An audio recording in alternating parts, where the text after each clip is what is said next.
Have you ever noticed how you can nail everything in your practice room, but then Sunday morning, it feels like you're playing a completely different instrument? Well, there's a hidden reason most worship guitarists stay stuck in this practice to performance gap, and it's not really about talent or dedication. You see, today I'm going to show you why traditional practice methods actually work against you, and I'm going to reveal a professional approach that will transform you from a hesitant player into a confident worship guitarist so that you can go ahead and maximize your potential. So let's go ahead and talk about those Sunday morning moments when everything kind of feels harder than it should. You know, we've all been there. It's kind of a painful moment when a simple chord progression or a simple part suddenly feels kind of like advanced calculus. You know the chords, you've played them 100 times, yet somehow your playing still feels a little mechanical and uncertain.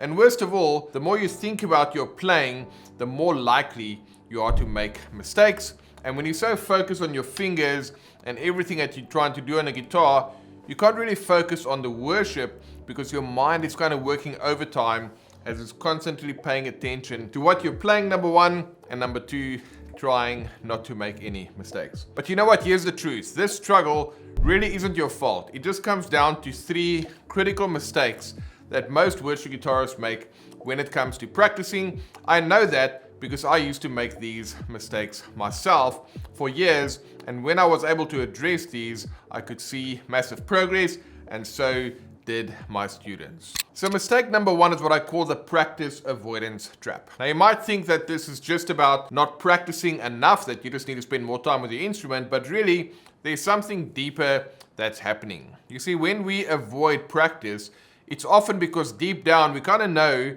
that something isn't quite working out. It's kind of like when you go to the gym without a plan. You might be putting in the time, but because you're not seeing results, eventually you're going to stop going because it doesn't feel like you're making progress. The real problem isn't lack of dedication, instead it's lack of direction.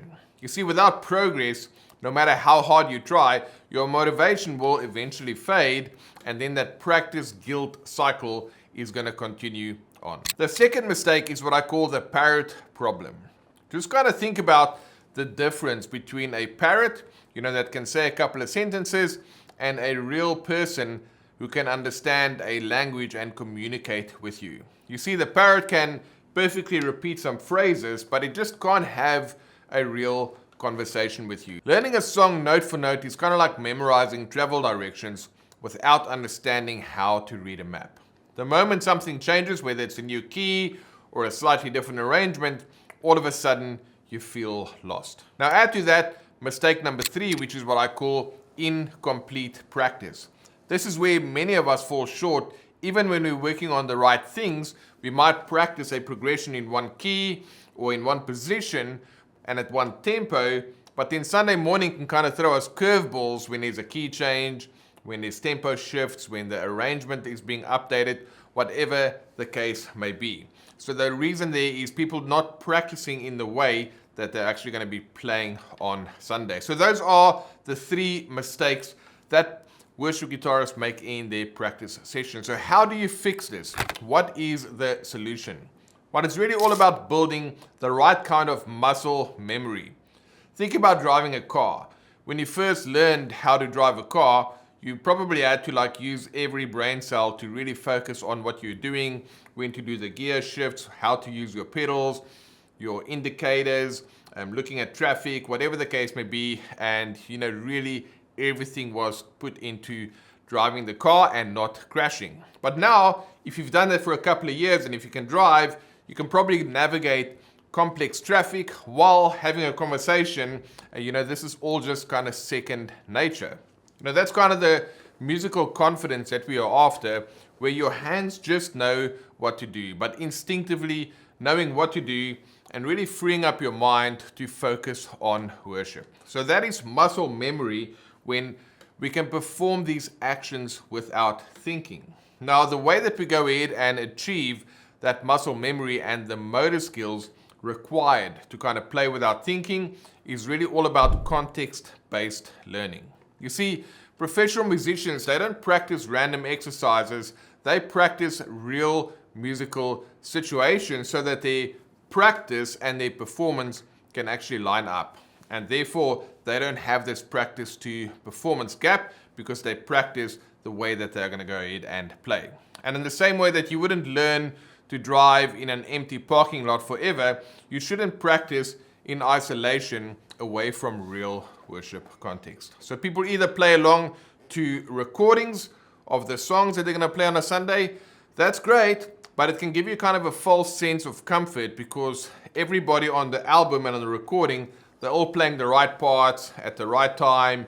You kind of get your ears, they get to hear what the different riffs are, what the licks are, what the lines are, and it kind of just jogs your memory for what you've got to play. But the moment, again, Sunday rolls by and you no longer have that recording to kind of jog your memory, you know, that's when anxiety and uncertainty can kick in, and it's going to prevent you from accessing the skills that you already have available. So you, of course, you can play, but if you are overthinking things or something changes and you haven't developed the muscle memory, even though you can do something, it prevents you from actually accessing that skill. Now, the other approach that guitar players kind of take is maybe not playing with an album, but they are practicing without a click track or without a backing track. Now, when you're playing your chords, if there's no sense of timing, or you're playing a line that you're learning, or whatever the case may be, it's being played in isolation, and therefore it kind of sounds like you're doing the right thing. But as soon as you add in that consistent timing, the chord changes or your lines or whatever the case may be, all of a sudden can feel like you're lost again because you are trying to keep up with the tempo. And that's really why it's super handy to have worship-ready backing tracks to play along to. And that really takes us to the professional practice method. This is really all about practicing in a way that you are going to be able to develop, number one, your muscle memory, and number two, those musical instincts so that you can go ahead and play in a different way when you are playing on Sunday. So instead of just practicing techniques in isolation, we go ahead and practice them in a worship-ready environment. So what's kind of different to worship music? Well, there's different keys, different tempos, different progressions. You want to be able to do all of that in a musical context. Just think about this. If you're playing in a cover band, and let's just say you have to play Sweet Child of Mine, that song is always going to be in E minor, right? If you're playing songs like that, for the most part, you're going to learn them in a specific key, and they're always going to be played in that same key.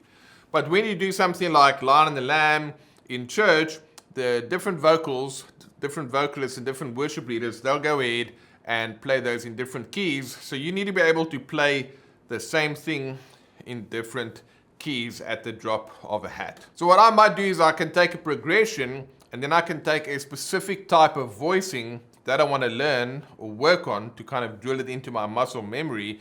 And then I'll go ahead and play it in multiple keys, in multiple parts of the neck, just so that I can not learn the part in just one area. I actually get to practice it in different areas. Like I said, you can work on progressions, you can work on keys, you can work on your voicings, you can work on different tempos. There's so many different things that you can go ahead and experiment with when you're practicing like this. So let's go ahead and take a 4-1-5-6 progression in the key of A, and then what I'm going to do is I'm going to go ahead and just play this in the middle area. So we'll have 4, 1, 5, 6.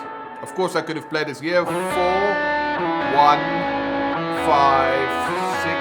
I can also do it here. 4, 1, 5, 6. You can do that in different parts of the neck, but I'm just going to go ahead and play that progression in the middle area of the neck, making use of those 4-2 voicings. Let me go ahead and play that for you right now.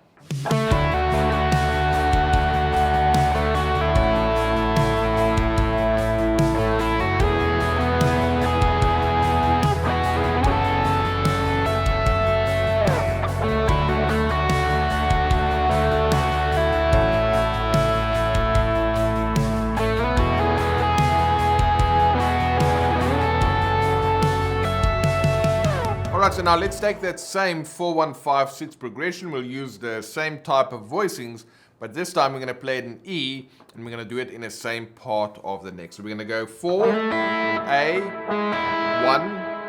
1, 5 is B, and then 6 is C sharp minor. Alright, so we keep the progression the same, the area is roughly the same. I'm going to now go ahead and play it in the key of E.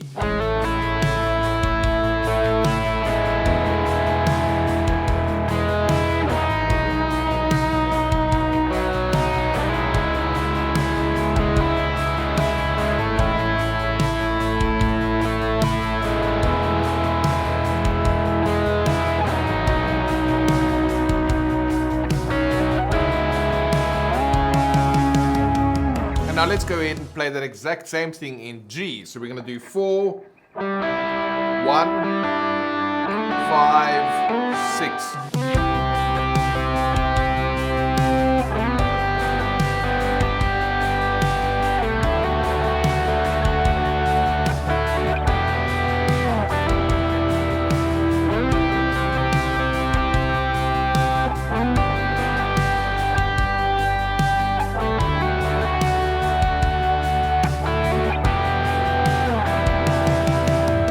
Alright, so that's just a simple example. I decided on a progression 4, 1, 5, 6. I was able to use 4 2 voicings, kind of in the middle area of the guitar neck, and I was able to do that in 3 different keys. When you kind of do that and you get to practice things in different keys, the same thing in different keys, and you are able to do that over a worship focused backing track, and it's the same kind of grooves that you might expect to hear from modern worship. Now all of a sudden I'm not just learning the progression in one place in one key. I can go ahead and do that in multiple different keys at the push of a button because I have that resource. Now from here I can decide. I can change my progressions. I can combine different progressions. I can move to different parts of the guitar neck. I can practice other keys. I can practice other types of voicings. I can do these things at faster or at slower tempos. You see, I can mix and match things in order to kind of work with my needs.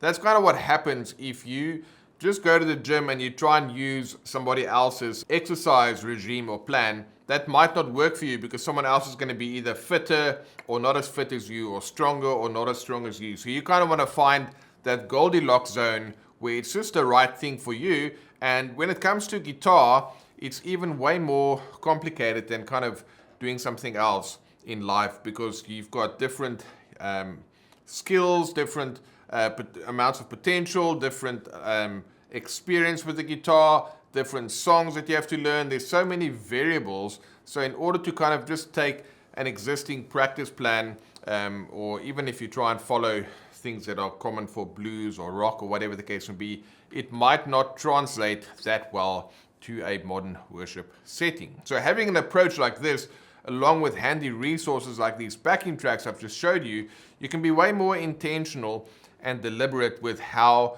you practice. And when you do this consistently, day in and day out, that's going to go ahead and lead to a massive transformation. Now that transformation process, this is where your muscle memory kind of meets musical freedom. It's kind of like becoming fluent in a language. First, you have to learn all the rules. And then at some point, you're going to forget about the rules and you're just going to communicate and share ideas. You know, that's when real creativity kind of emerges in your playing. So whether there's a key change or a different progression, tempo changes, different voicings, whether you're switching from rhythm to lead, whatever the case may be, it simply doesn't matter, because you'll be able to respond in a flash because you've worked on these various drills in your practice sessions in a worship-focused environment. And when you're not thinking about your hands, like when to change chords or where to go on the neck, then you're really free to think about worship, to kind of be in a moment and not be worried about the next chord change, but instead you can go ahead and focus on the Holy Spirit's leading. When you practice like this, you will go ahead and find that you want to practice more, because you know that you're going to actually get some results from your practice session. Secondly, you kind of know what you're going to be working on. You're going to work on different progressions, different keys, different voicings, different parts of the guitar neck. And because you're kind of doing this when those results kick in, your motivation really just grows with that at the same time. And you're also going to find on Sundays, like I said, that muscle memory kind of meets that musical creativity.